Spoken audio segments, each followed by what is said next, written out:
আমার নবী ভাঙা ঘরে আসতে পারে না, কে বলছে? তাহলে শুনেন, রাজ দরবারে একবার তাদের রাজ দরবারে আলোচনা সভা হলো। এরকম অনেক মানুষ এসেছে নসিহত শোনার জন্য।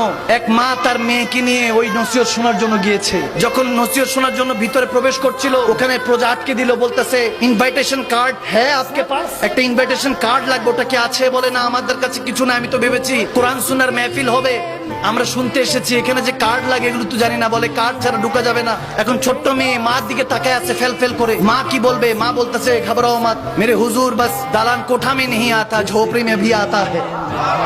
চলো যা আছে মনে সেগুলি তেলাওয়াত করব, কোরআন তেলাওয়াত করব। মা মেয়েকে নিয়ে ঘরে চলে গেল, তেলাওয়াত করছে সারা রাত। মেয়ে কিছুক্ষণ কালাম পড়ছে, নাতে পাক পড়ছে। হঠাৎ করে ফজরের আজানের সময় হলো। মা মেয়েকে ডাক দিয়ে বলে যাও পানির ব্যবস্থা করো। যখন সে ঘর থেকে বের হয়ে পানির ব্যবস্থা করতে গেল, একটা চিৎকার দিয়ে ঘরে দৌড়ে আসলো। এসে বলতেছে মা, কে জানি আমাদের ঘরে চৌকাঠ চুমু খাচ্ছে।